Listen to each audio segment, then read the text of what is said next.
Welcome to the session on polymyositis. My name is Jiri Vencovsky. I'm a rheumatologist. I work in the Institute of Rheumatology, which is an institution affiliated with Charles University in Prague in the Czech Republic. And I've been working there for the last 25 years.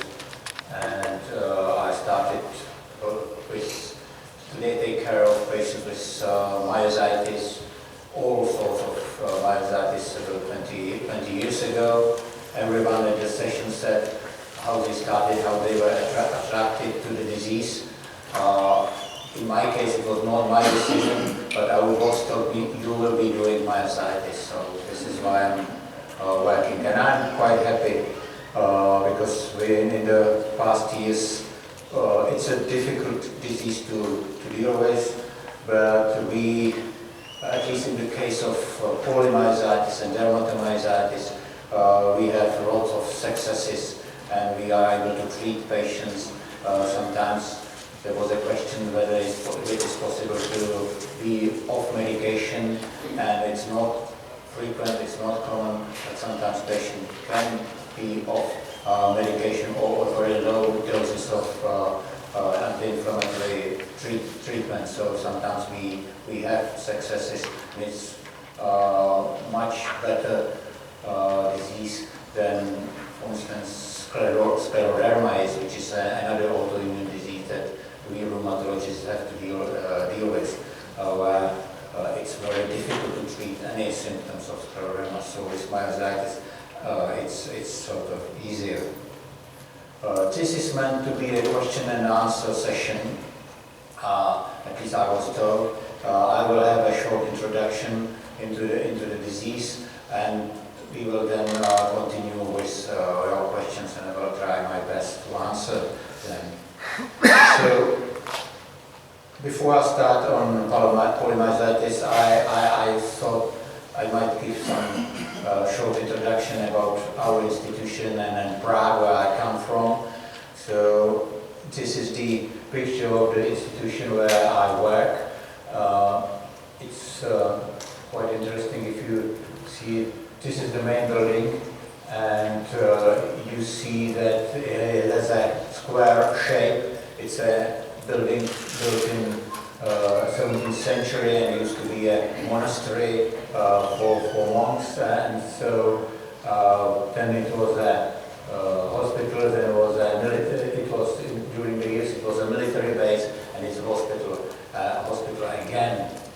And you see the church, which is adjacent to it. It's not, it does not belong to the institution. It used to be a Catholic church, but it was sold relatively recently to a Russian Orthodox church, and we maintain quite good relationships. And you see also these buildings, these are relatively new, about less than 20 years ago built, and they belong to the institution as well, and we have all the laboratories and rehabilitation departments in these new buildings. And you may see also some free space here, and it belongs to the Charles University in Prague, and they are just about to start to build a new research center, which has its advantages for us and disadvantages. We will be just next to the best new modern research center, and I'm sure we will be able to use some of the facilities of it. But at the moment we have our parking places there, so it will disappear, so we will not have a space to park our cars.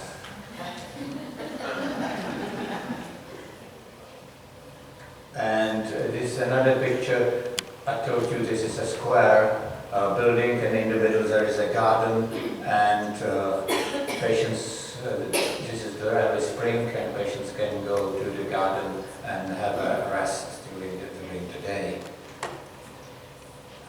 Few pictures about Prague. I don't know whether any of you visited Prague, just to show you how the city looks like. This is a famous Charles Bridge from the 14th century. And the total bit was built using X, so it probably preserves the bridge in the situation castle and Charles Bridge in front of it. Another picture, this is Old Town Square, and there is a famous astronomical clock and another part of the Old Town Square with St. Tine's Church. We have also a Jewish town, so-called Jewish city. There's a long history of Jewish settlement in Prague, and it's a famous Jewish cemetery that's visited by many. One of the new buildings that was initially criticized because it does not fall very well into the Art Nouveau buildings and Baroque buildings, but suddenly everyone got used to it. It's called Dancing House. It reminds dancing pair. Actually, it was built by the Czech and Croatian architect with the help from Gehry. You probably know the name because it's an American architect. And it's now a famous building in Prague as well. We have Charles University. This is the university founded by Charles IV in the 14th century. And this is the final slide. It's the rheumatologist. His name is František Lenok. He was the founder of the institution. And recently, the street that goes along the institution was named according to him and to recognize his significance. So you see that this is the typical plate where of the name of the streets in Prague, and it carries the name of František Lenok, a rheumatologist in Prague. So, just a short introduction to polymyositis. Myositis, or inflammatory myopathy, or idiopathic inflammatory myopathy, this is not one disease. There are several diseases. First one is polymyositis, then dermatomyositis. Some patients have inclusion polymyositis, some patients have necrotizing myopathy or immune-mediated necrotizing myopathy. Some of them are paraneoplastic, they behave differently. Sometimes there is an amyopathic dermatomyositis, so patients have skin features, skin rash, but no muscle symptoms. And sometimes there is a myositis as a part of overlap syndrome, so several diseases are present at the same time. Scleroderma, myositis at the same time, or rheumatoid arthritis and myositis. And one disease is a sort of complex or a disease that has some symptoms for myositis, scleroderma, rheumatoid arthritis, systemic lupus. These are all autoimmune diseases. It's called mixed connective tissue disease. And even and these diseases are associated with different autoantibodies. Some of them are typical for dermatomyositis, some of them are typical for polymyositis or for some other situations. And sometimes we have only muscle disease. Sometimes patients have also with organ involvement, such as lung involvement, heart, esophagus, calcinosis into the skin, and so on. I need to say that there are also quite significant differences in terms of pathogenesis, in terms of development of the disease, how the disease, what's found in the muscles. So polymyositis is characterized by the inflammation into the muscles, and this is a historical picture of polymyositis. These are individual muscle fibers, and these are inflammatory cells that shouldn't be there. And these inflammatory cells invade into the muscle fibers, and sometimes they invade even into the muscle fiber, into it. And the inflammatory cells that are present here produce some enzymes that are able to have an effect on muscle fibers, muscle cells, and then basically damage these muscle cells and muscle fibers so that they atrophy or die from necrosis, so they are unable to function anymore. So this is the classical picture of polymyositis, and we found it less frequently than we did it in the past. So some of the patients that in the past were diagnosed polymyositis are now called differently, either inclusion body myositis, because after some time inclusion bodies are found in the muscles, or some patients have so-called necrotic autoimmune myopathy, because this is called necrotic autoimmune myopathy because of the predominant necrosis. So most of the cells are die during the process, but some of these patients do not have inflammatory skin, but some of them yes, and they are. At the moment, it's not totally clear what's the difference between classical polymyositis and some cases of this necrotic myopathy. Yeah, I put here a story. One famous person, you probably know, actor Laurence Olivier. He was a British actor. Filmed several different films, and reportedly he was diagnosed with myositis and nearly died of following year after the diagnosis. But he was able to battle the disease and recover. And this is what he has written about the disease in his autobiography. Unfortunately, these are not his words, because I had it only available in Czech in translation, so I retranslated it back into the English, so it's not the original words, but it's something like what he said. It was an awesome disease. People know about it very little. Only few doctors have ever seen any case. One of my doctors knew about its existence. The other one has never heard about it. At the beginning, I did not have any strength. I was not able to raise my hand or leg, and so on. And later on, as it is, I have become the target of all infections. And so I think it's a very good characterization of the disease. It's rare. At the university, sometimes it's not spoken about it, so some doctors do not know about the existence of the disease, although it's improving.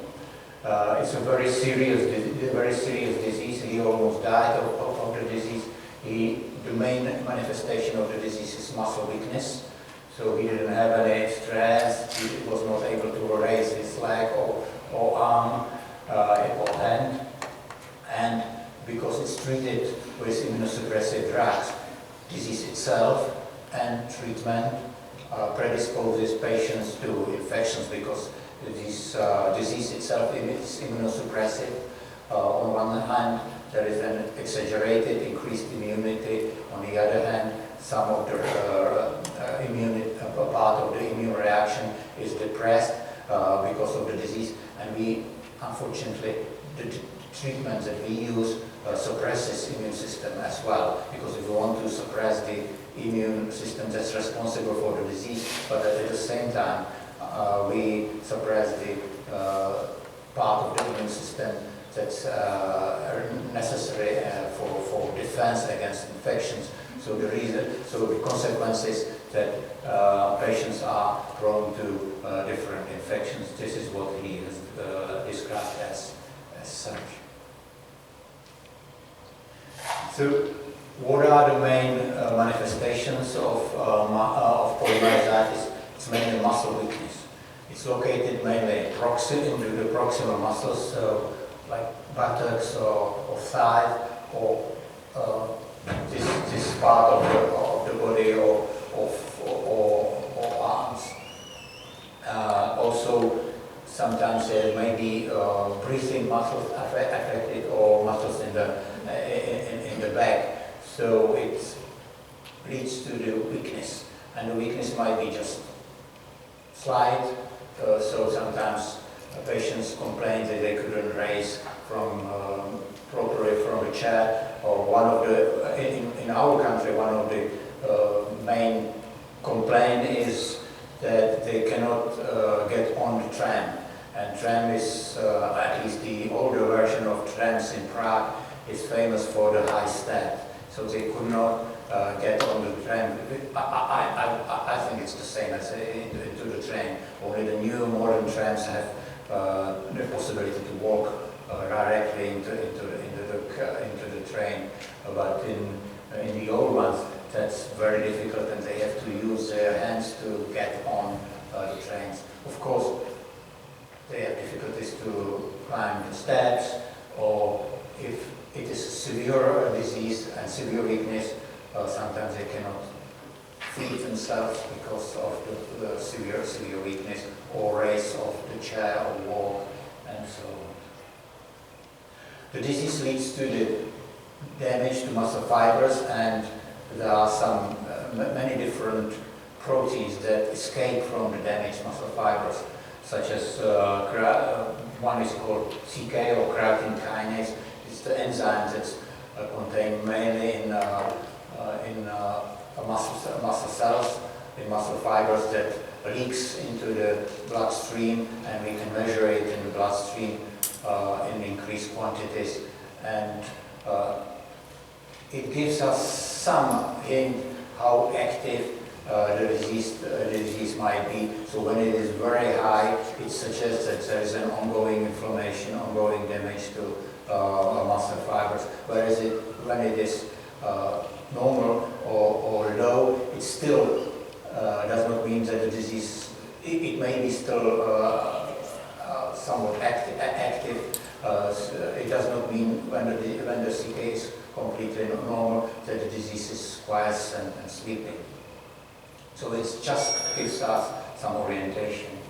EMG stands for electromyography. It's the technique where usually neurologists apply the needle into the muscle and measure the electrical activity, and we can see how active the disease is. And there is some typical picture of on the electromyography scene that's typical for the disease, and we can distinguish, for instance, between the muscle involvement and nerve involvement. Sometimes it's not that straightforward. Muscle biopsy, I already talked about the muscle biopsy. We see the inflammation, degeneration, atrophy, necrosis, so some of the cells are dying. But we also see regeneration and growth of new muscle cells from so-called satellite cells that are present these are small cells that are present in the muscles, and when a muscle fiber, complete grown muscle cell dies, these small muscle cells, called satellite cells, start to grow and replace the old muscle fiber. So, and then particularly, for instance, exercise can induce this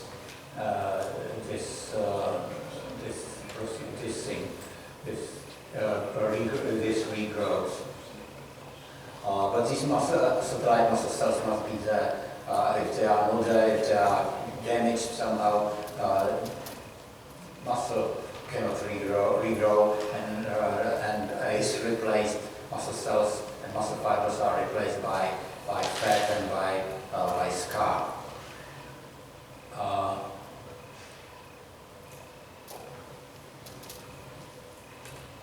I think there are, this is written here, the exclusions, that there are many other diseases that cause muscle weakness. It's not only polymyositis, there are dystrophies, metabolic myopathies, other diseases, just any viral illness or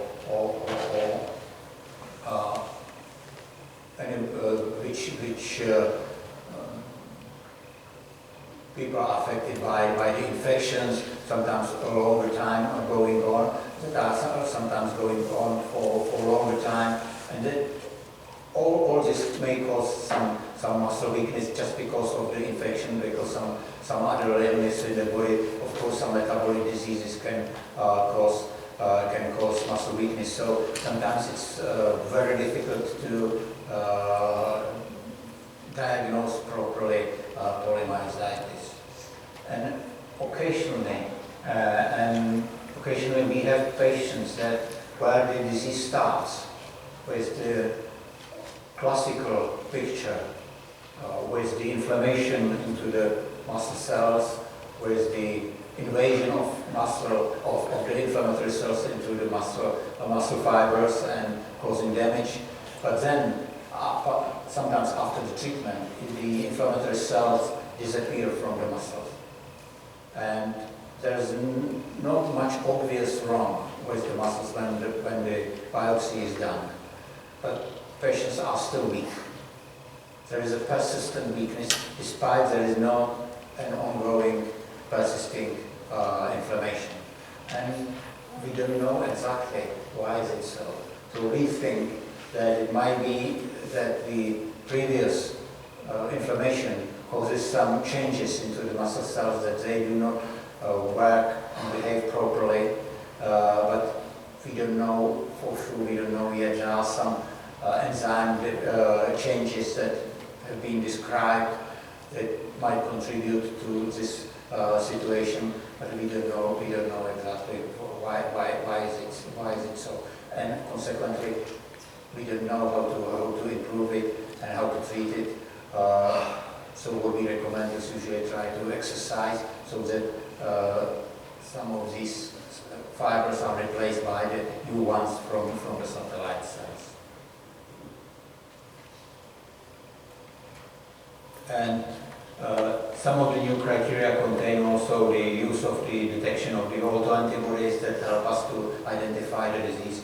And we also use increasingly more and more magnetic resonance imaging that gives us image of the muscles, and we can see the inflammation. This is the white part of the muscles here. These are size.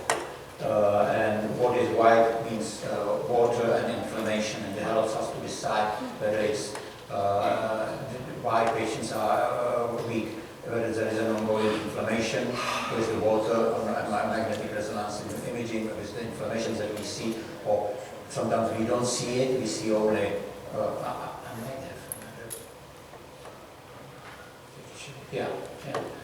sometimes we see the inflammation, but sometimes we see only the atrophy. So muscle cells are not white, they are not, but they are small.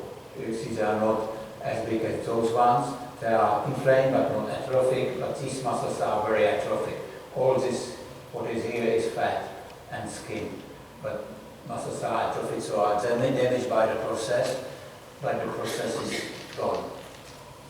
So there's no point in treating this patient, a patient like this, with anti-inflammatory drugs, with immunosuppression, because we can only make some harm, immunosuppress these patients, and the disease is sleeping in this case.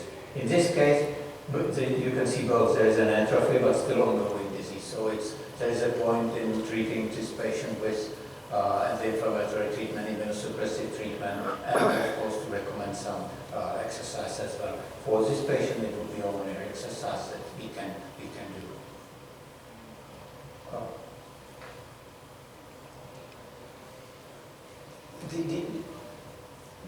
The course of the disease might be very different. In some cases, fortunately, it's just one phase of the illness, and after treatment it disappears and patient go into the remission. But mostly this is a disease that's relapsing or that's very chronic. So relapsing means that patients go into the remission, feel well, but the disease comes back. In some cases it's chronically progressive, so the disease never goes into the remission. And the poor prognosis is usually when the disease is very active at the beginning, where there is organ involvement, and also when the disease, there is a long delay between the disease start and introduction of the treatment. And I already mentioned that it's necessary to distinguish between the activity that might be fluctuating, and we are able to treat the activity, and with the damage that's irreversible and cumulative, and with the drugs, it's very difficult to treat. the damage. So the only thing is that to induce the regrowth of muscle fibers, muscle cells, so that the old one, the damaged one, are replaced. And it cannot be done with the drugs, at least not at the moment.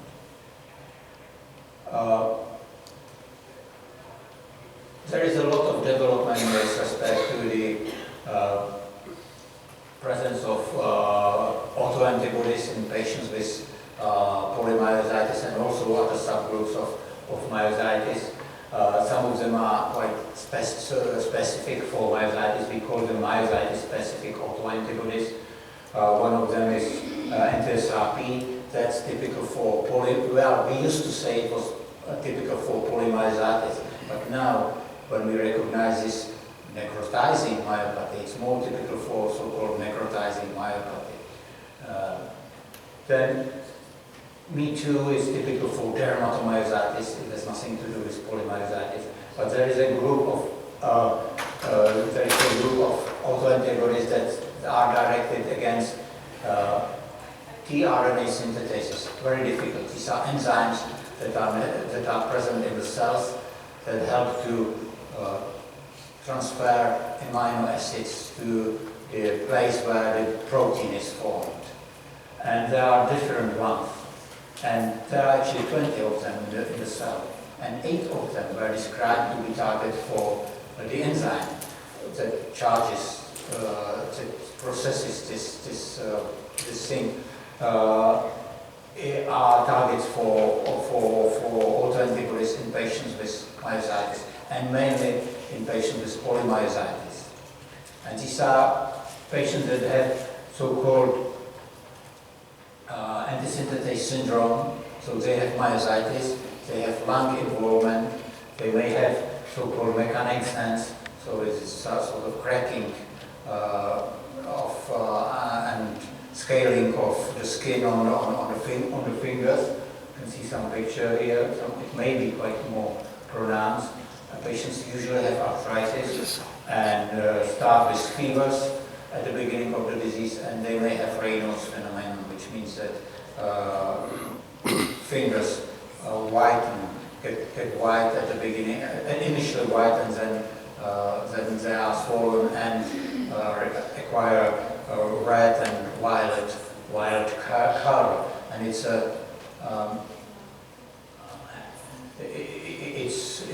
may disappear and repeats again, and it's induced by cold or by some stress, and it's very, very unpleasant. So some of these patients have myositis and lung disease or very little lung disease. Some of these autoantibodies are associated mainly with interstitial lung disease and only very little myositis. Hector Chinoy from UK did some study, and we contributed with some patients, and that showed that it might be smoking that with certain genetic predisposition might predispose to the development of anti-Jo1 antibodies. This is one of these, the most frequent antibody between these antisynthetase that's found about 15 to 30% of patients with polymyositis. So at least in some patients who have susceptible genetic background, smoking may induce production of these or contribute to production of these anti-Jo1 antibodies, and probably to disease. We don't know whether the antibody causes the disease or whether it is just a mark of the disease, but it's very likely, and in some animal experiments it's shown that the antibody can contribute to the disease development. So at least in some patients, I'm not saying that smoking can cause the disease and it's responsible for everything, but at least in some patients it may contribute to the disease development. So I come to treatment. That's basically no treatment approved for patients with polymyositis. That's everything is just experience, and because these are autoimmune diseases with exaggerated increased immunity, we try to suppress this exaggerated increased immunity by immunosuppressive drugs, different ones. One of them are glucocorticoids. This is the prednisone that you probably know about, and the first drugs that we try to give to patients. And we try usually this medium or high doses. Sometimes it may be very high doses given intravenously, although we use it less and less because it can have some serious side effects, and only in the very active cases where there's no other option, we use these high levels of intravenous glucocorticoids for the treatment. Yeah, of course, yeah.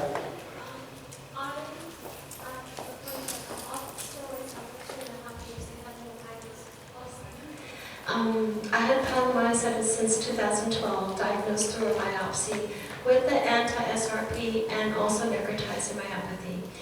My wonderful rheumatologist started me in high doses of prednisone, was 40 milligrams, then got started on azathioprine, and I just improved immensely right after that. And so I'm totally off the prednisone for 2.5 years, and I'm now on weaning doses of the azathioprine. I'm only on 50 milligrams. If I were to relapse, I'm kind of plateaued now, but in terms of if I were to relapse, do you suggest I go back on the prednisone? Because that's what I asked him. He said I'd go back to prednisone, or should I just go back on the higher doses of the azathioprine? Well, it's not totally clear for me that whether did you improve on prednisone or was it azathioprine that caused the improvement in your case? I will go back to what caused what improved you. I honestly think it was the azathioprine. So to something where you have a good experience with. Yeah. So it's not in conjunction anymore. Well, some people say it should be given together, but it's not exactly our experience. But no one knows for sure.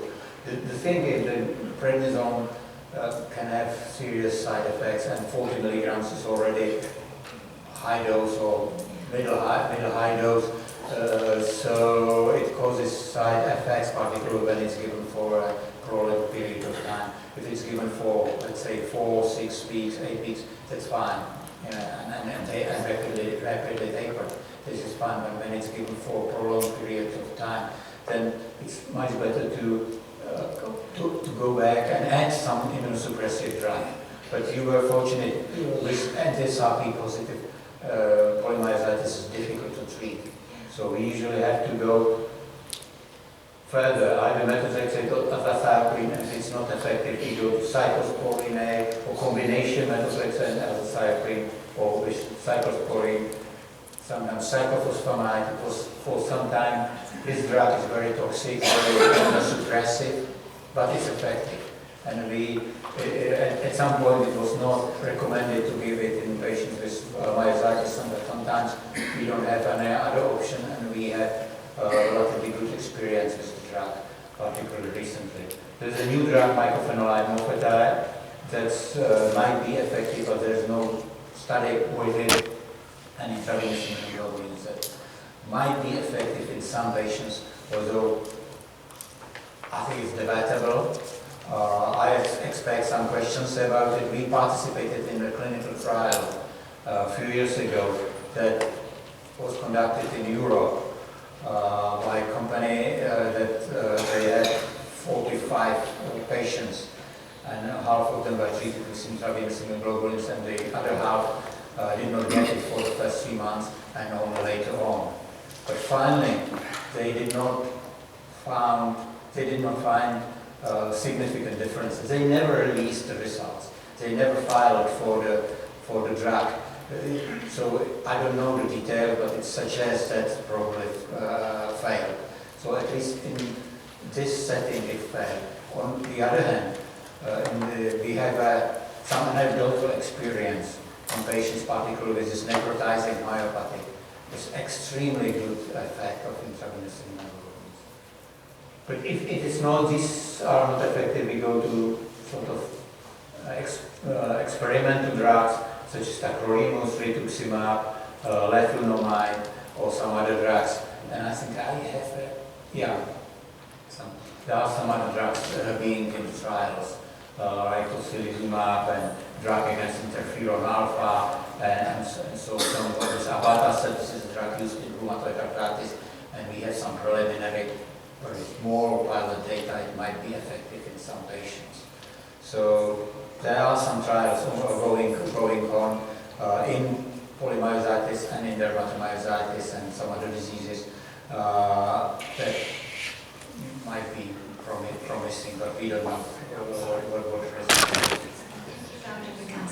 So I think I would finish with formal presentation, and I expect your questions, either to what I was talking about or some of your experience, or what you want to know about the disease. And there is a microphone, please. If you can just read out the slide, the last slide, so that we can write down that information. Yeah, but this is not all the medication that's well, it's not available. This is in the trials, either investigator-initiated trials or company-initiated trials, and it's going on. Or this one was very small trial that we finished, and the results will be available. It was a very small trial. So just I wanted to use it as to say that there are some new medications that are being tried, but it's not. It doesn't contain everything that's in the trials at the moment. These drugs are used in inclusion polymyositis. It has nothing to do with the polymyositis. Yes. Okay, I was diagnosed with polymyositis, anti-Jo1, and ILD last year. From everything I've heard here, what's the difference if you have all of those? What's the difference in that and IBM? I mean, it seems like all the symptoms and everything are the same. Well, I think there's a big difference between polymyositis, anti-Jo1 positive, and IBM. IBM is the disease that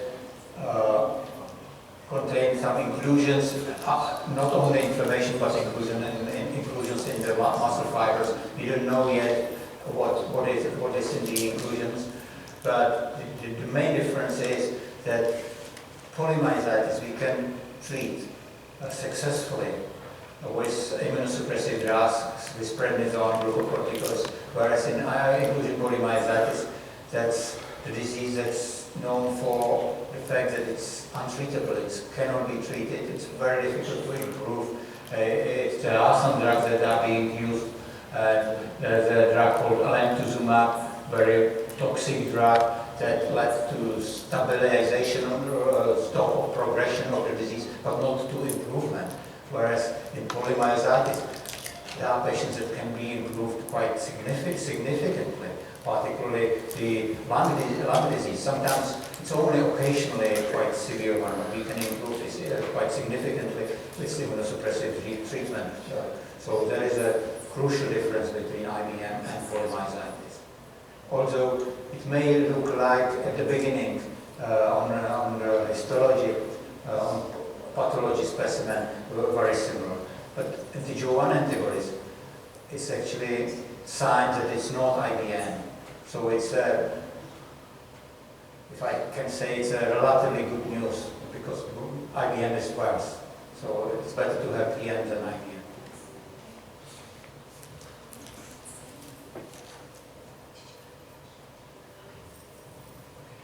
So when you go into your rheumatologist, well, I know mine, most of the time he's checking my CPK, and when that is in a normal range, he's really happy. But from what I'm hearing, there are some other tests that should be done to get a more comprehensive idea of where my polymyositis is. So what tests should I ask my doctor about doing so that I have a better idea of the total or a more comprehensive idea of where my polymyositis is. Well, some of the tests that I mentioned in the beginning I used mainly for the diagnosis. But sometimes for the follow-up, I mean the main symptom is muscle weakness. So when this gets worse, that means that there is some activation of the disease. So what we usually do, we measure muscle strength in our patients, apart from the laboratory tests. But muscle strength is actually most important for me. So if I see, we do so-called muscle strength test, so we measure the strength of different muscles. We have the abbreviated muscle strength test, which tests only 8 muscles, deltoid muscles.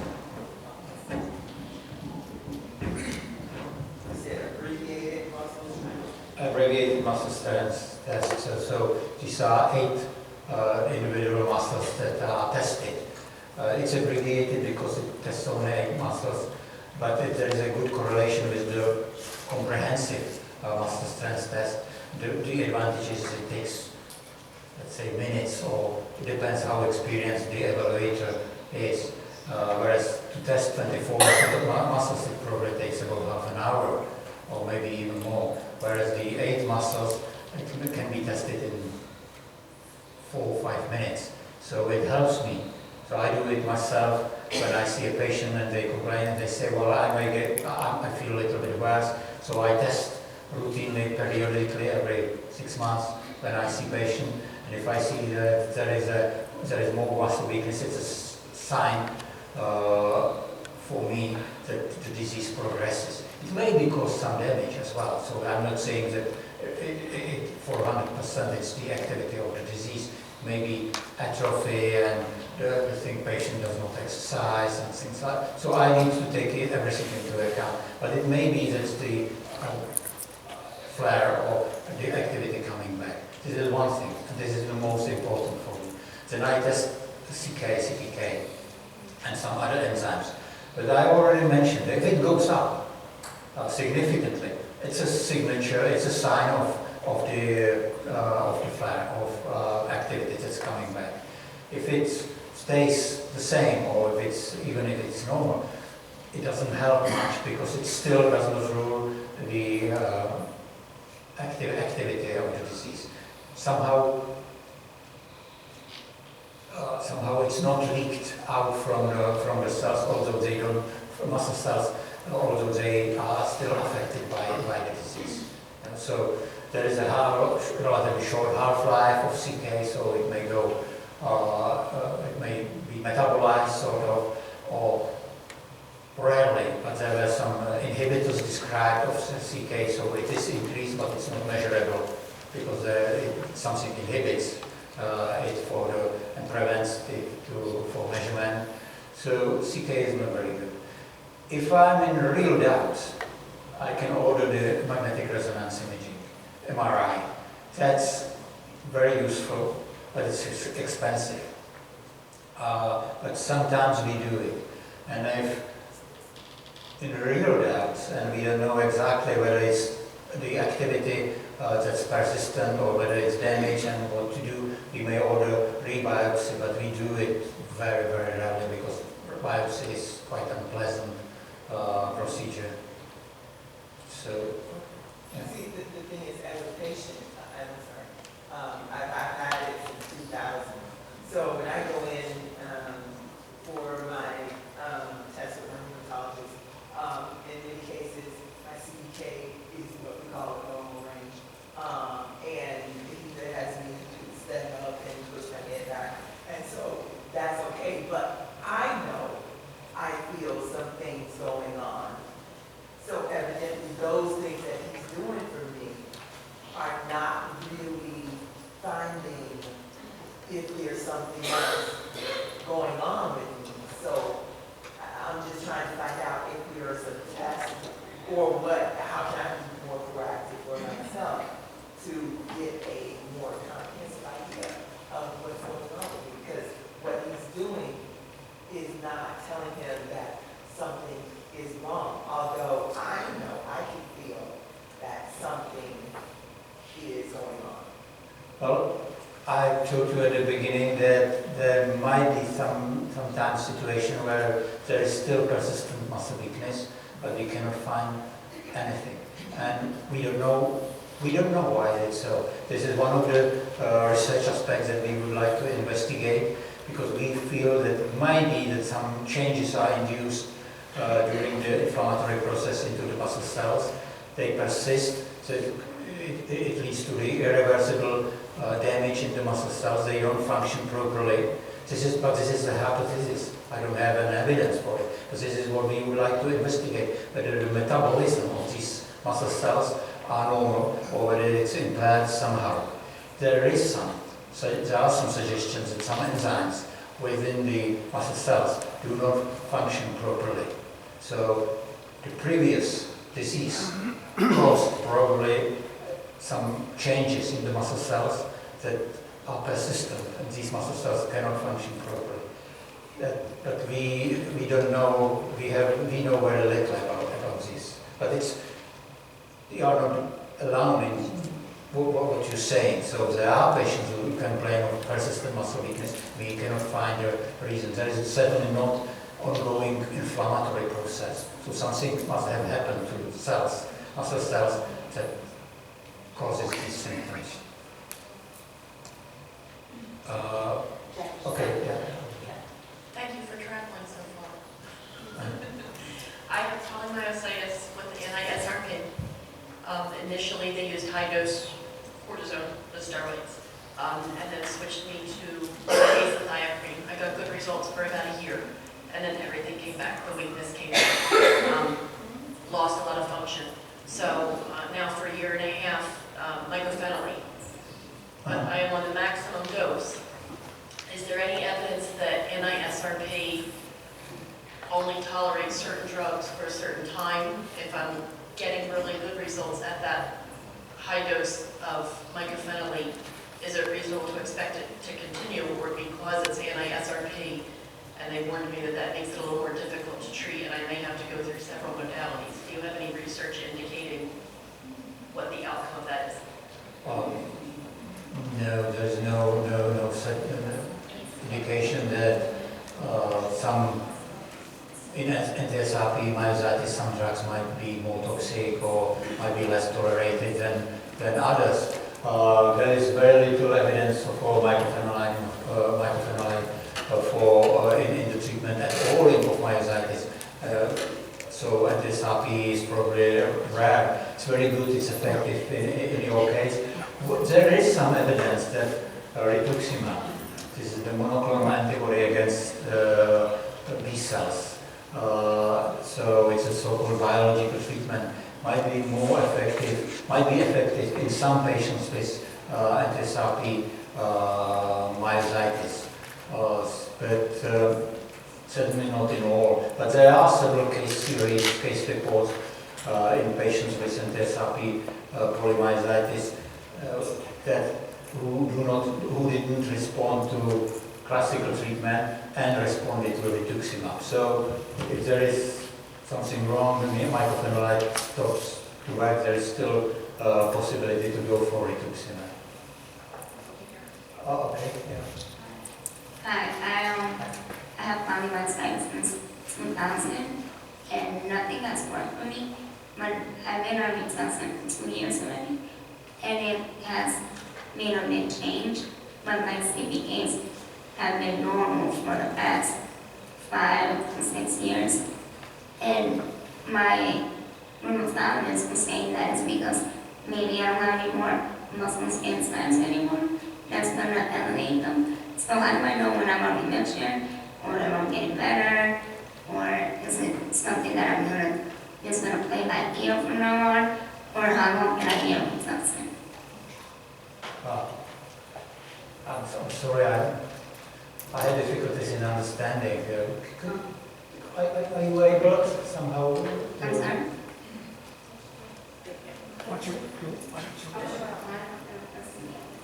She wants to know exactly how long can a person be on Rituxan because her CPK, they don't even, has been normal for quite some time, but they don't even check it anymore because they believe that she has no muscle left to rebuild anyways.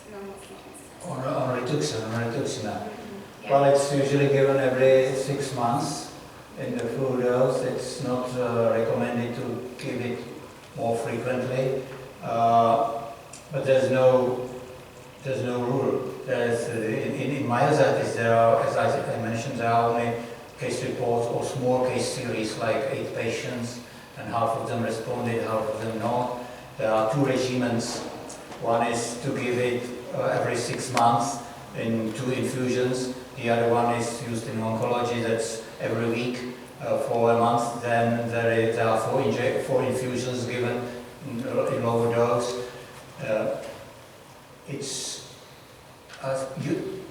B cells can be measured in your bloodstream.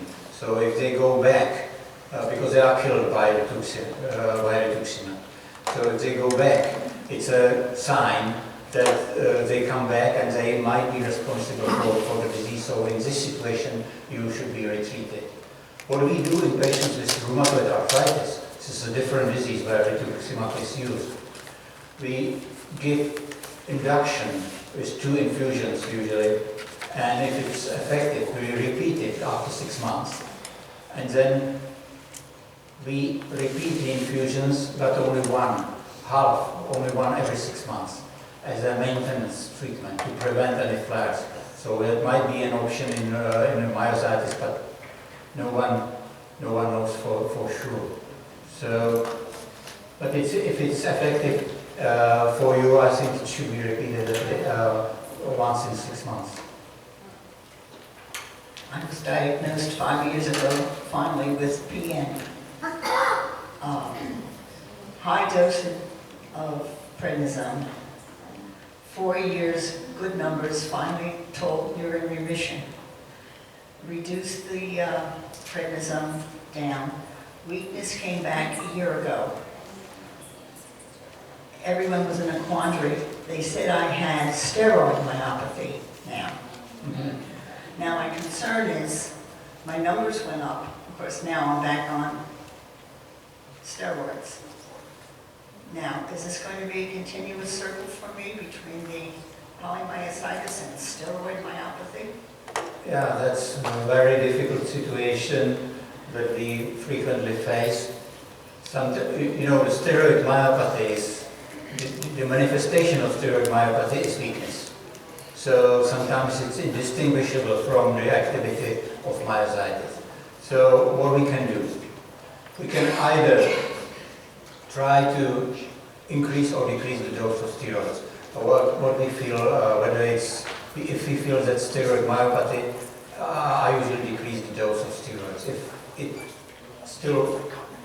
it is still active and it's worsening, it's the activity of the disease. This is one of the possibilities. It's usually steroid myopathy rather than the flare of the disease, but it very much depends on some other indications. For instance, if the CPK goes up, it's a sign of flare.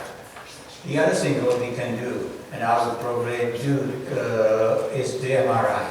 So if we do a magnetic resonance, we can see whether there is an inflammation, the edema, the white, what I showed you, or not. So it can help. In exceptional situation, we need to do rebiopsy. So, and in the biopsy, we can see whether it's a steroid myopathy that's characterized by atrophy of some certain muscle fibers, and there is no inflammation, whereas in active disease, there will be typical active picture of the disease. So these are the basic possibilities. And then, if it's, this is why we give other drugs. We don't treat only with glucocorticosteroids, because we know they may cause some side effects, and particularly if they are given for a prolonged period of time, they inevitably go to some side effects, particularly when they are over 20 milligrams a day or something like this. If it's less, it's often okay. And this is why we try to give we try to give some of these other drugs, like antithyroid, methotrexate, cyclophosphamide, and so on. Okay, other questions? Yes, I have a question mainly on medications. I was diagnosed 3.5 years ago. I had 30 days of prednisone, then 5 days in the hospital with IVIG. I gained about 50% of my strength back, and I slowly dropped in the next 3 months, so they put me, I was doing IVIG once a month, well, 2 days in a row, but monthly. My doctor put me on every 2 weeks. That slowed the digression down, but I was still dropping. So then I went on methotrexate, still dropping a little, slowed it down a little bit, CK come down. Then I went on azatropine for 2 months, and I dropped like a rock. My CK went up 900 points in 2 months. So now I am on mycophenolate mofetil, and I'm still losing. It still slowed it down, but I'm losing. Next month I start Rituxan. And I've come to the point of all the other meds that I'm taking, which is quite a few, with diabetes, blood thinners, thyroid, and I'm wondering if there's been any studies on, are these fighting the other meds I'm taking? Is there something that says, no, if you take this and you're also taking that, it's not going to do you any good? That's my main question. So your main question is whether about the combination of the treatment for myositis and the drugs that you take for other illnesses. Correct. Yeah, of course, so it's well known that different medication can have interactions. So, and sometimes it's neglected. So this is why we have all these computers that we can check for possible interactions between the drugs, particularly when they are taken in many different for many different illnesses. Well, it's certain that steroids may worsen the diabetes. So in patients who have diabetes, we usually try to give some other drugs than prednisone, because it's deleterious for diabetes. Otherwise, antithyroid shouldn't be given to patients who take medication for gout, for instance. Some of the medications, that's very dangerous. And of course, a combination of medications that suppress the immune system leads to the immunosuppression, and patients are prone to develop different infections. But it's not the direct interaction between the drugs. So, but otherwise there's no really important interaction between these drugs. But sometimes, if you take 10 medications, no one knows exactly what is the interaction between 10 drugs. So we can check only for interaction between 2 of them. But if this is a mixture, that's difficult to say.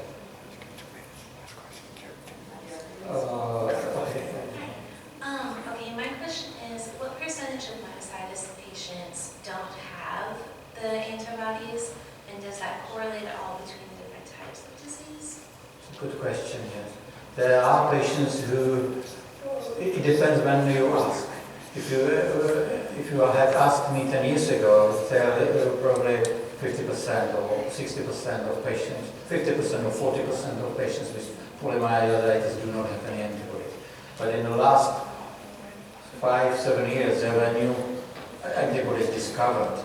So I think it's about 15 to 20% of patients now who do not have definable antibodies. Some of them still have some autoantibodies, it very much depends on the tool, how they are detected.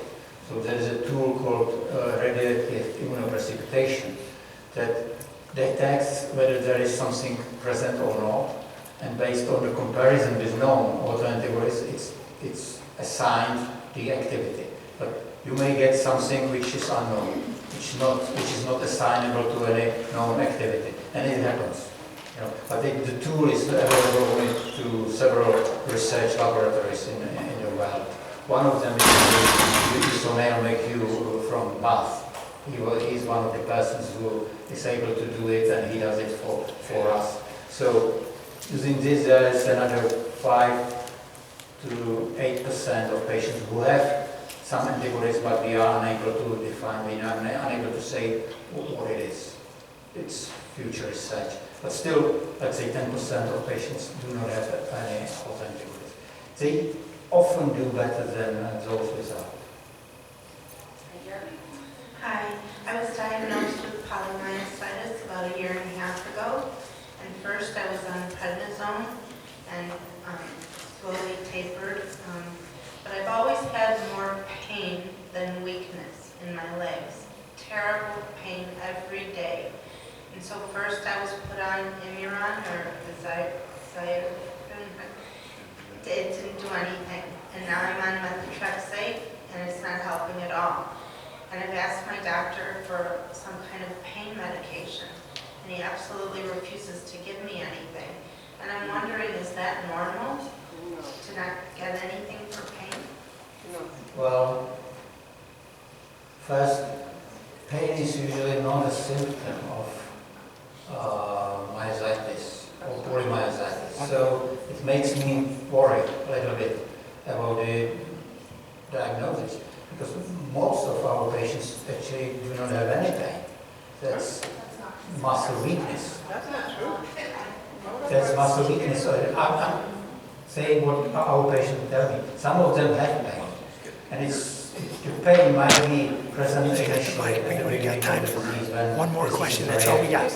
Or when there is a, well, Regardless, or we when only got one, we there only is got a a limited amount big of time. atrophy of the muscles, so you don't have enough muscles to use. So for the daily routine things like walking and so on, so you overuse your muscles. So because you don't have enough, that might be another source of the pain. But the disease itself, it must be something more. But the disease itself usually does not cause the pain. So it must be maybe joint pain because your muscles are not strong enough and your joints are also injured by it, actually, because if you walk with the muscles that are not strong enough, you are not able to bear the impact of the walking, for instance. So this might be another source of many patients. When they complain to me with the pain, we usually discuss it and we come to this conclusion that it's osteoarthritis in the hip or knee or some other joints that develops rapidly because of the weakness of the muscles that are unable to protect against this impact. But I'm not sure whether the pain in you said in calf or in the legs, whether it's the disease or whether it's the consequence of these situations. This will be the last question. My wife was diagnosed, it was in 2009 with polymyositis with the JO1 syndrome, high dose of steroids, and then Cellcept. Cellcept worked very well for about 4.5 years. That no longer was effective. Was put on Prograf for probably a few months. Now is on IVIG. I think she's had probably 5 treatments up to this point. Is this kind of a step therapy now, like Rituxan? Would that be like the next step up, or would that be something that might be effective even now? And how long can a person be on IVIG? Is there a point where it becomes, maybe not safe to be on for a certain amount of time? Well, it's difficult to say because you already were on Prograf and mycophenolase that are the latest sort of developments in the treatment of myositis. And IVIGs we don't have, we ourselves do not have much experience with very expensive drug, and at least from the literature that I can read, it has to be given for the effect. So the effect stops after several weeks. So we basically don't know. We now treated, there is another disease, necrotizing myopathy caused by, at least in some patients, by statins. And in some patients it's very treatable, but in some patients it's extremely difficult to treat. And only intravenous immunoglobulins help. We just had 2 patients that responded beautifully to intravenous immunoglobulins. They had regained most of the stress, although they did not respond to any of these treatments. But now, I'm in a situation, I don't know exactly how long I should treat them, whether I can decrease the dose, whether the intervals can be extended, and so no one knows.